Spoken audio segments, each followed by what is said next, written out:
Assalamualaikum warahmatullahi wabarakatuh. Alhamdulillahirabbil alamin. Wassalatu wassalamu ala asrofil anbiya'i wal mursalin wa ala alihi wa ashabihi ajma'in. Amma ba'd. Pemirsa Situs TV, kita lanjutkan apa yang menjadi PR pada video sebelumnya, yaitu tentang satu hal yang mustahil bisa diketahui oleh puncak pencapaian manusia pada saat ini, yaitu sains dan teknologi. Dan mustahil pula apabila hanya dicari menggunakan akal pikiran manusia setinggi apapun kualitas pemikirannya. Nah, kenapa demikian? Mari kita lihat mulai dari hal yang lebih umum terlebih dahulu. Mari kita lihat benda-benda yang ada di sekitar kita. Saya tanya kepada para pemirsa semua, apa yang terpenting dari keberadaan sebuah benda? Apakah bahannya? Apakah warnanya? Apakah bentuknya? Atau apanya? Nah, pemirsa Situs TV, keberadaan sebuah benda adalah mewakili satu hal yang sangat prinsip dari benda itu. Apa itu? Fungsi. Bahannya, warnanya, bentuknya, dan faktor atau aspek-aspek lain, semuanya untuk mendukung satu hal prinsip dari keberadaan setiap benda, yaitu fungsinya. Nah, nilai setiap benda terukur atau ditentukan oleh fungsinya itu. Ketika satu benda fungsinya sudah berkurang, maka nilainya akan berkurang. Semakin tinggi atau semakin dia mampu menempati fungsinya, maka benda itu akan bernilai semakin tinggi dan semakin dibutuhkan, serta keberadaannya semakin kuat. Sebagai contoh, pemirsa Situs TV memiliki kendaraan motor. Motor tentu perlu pemeliharaan, perlu oli, perlu dirawat kebersihannya, perlu diservis rutin, perlu mungkin dikasih aksesoris. Untuk apa itu semua? Supaya ia dapat berfungsi normal sebagaimana tujuan benda itu diciptakan. Seandainya ada sebuah motor yang rutin diservis tiap bulan, dibersihkan selalu, kemudian dirawat dengan baik, tetapi tidak berfungsi dengan baik, tentu nilai kendaraan itu akan hilang atau akan sangat rendah. Bahkan hanya dinilai dari sisi fisiknya saja. Mungkin kalau sebuah motor harganya yang normal katakanlah sekitar 20-30 juta, ketika motor itu sudah tidak berfungsi secara normal, yang dihargai hanya seonggok besi. Kemudian dihargai seperti besi rongsokan.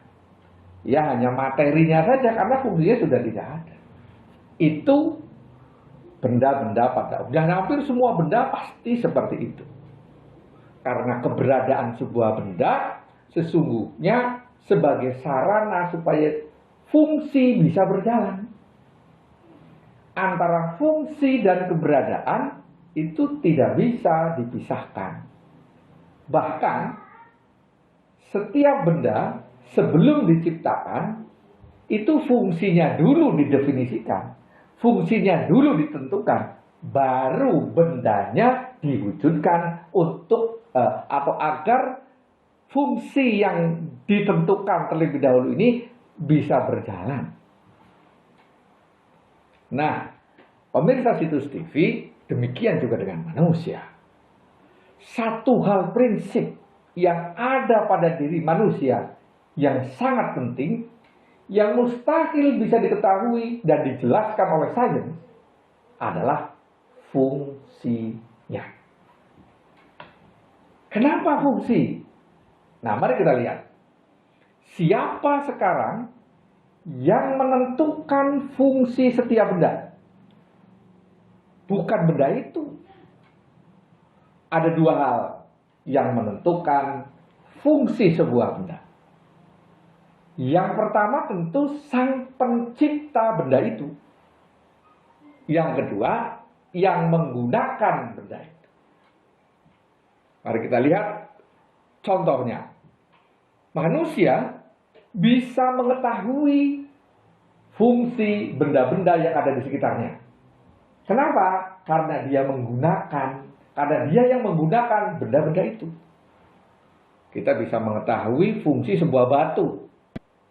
Entah itu untuk bangunan, atau untuk cincin, atau untuk permata. Nah, dia mengetahui fungsi benda itu karena dia yang menggunakan, yang memanfaatkan. Namun demikian, yang paling tahu tentang fungsi sebuah benda adalah penciptanya. Kalau manusia kemudian mengetahui fungsi tadi sebagai contoh adalah batu, karena dia memanfaatkan benda itu sesuai dengan kepentingannya saja. Tetapi sang pencipta benda itu pasti tidak hanya sesempit untuk kepentingan sang manusia. Tetapi dia akan menciptakan benda itu sesuai tujuannya tentu jauh lebih luas lagi. Dan yang diketahui oleh manusia hanya sebatas kepentingan dan kebutuhannya terhadap benda itu. Kemudian sekarang manusia. Siapa sekarang yang mengetahui dengan pasti fungsinya? Tentu sebagaimana benda pada umumnya ada dua pihak. Satu sang pencipta manusia, yang kedua adalah yang menggunakan manusia.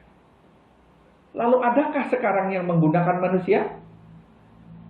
Kalau sang pencipta tentu kita tidak tahu. Kita tidak bisa bertanya persoalannya. Bagaimana?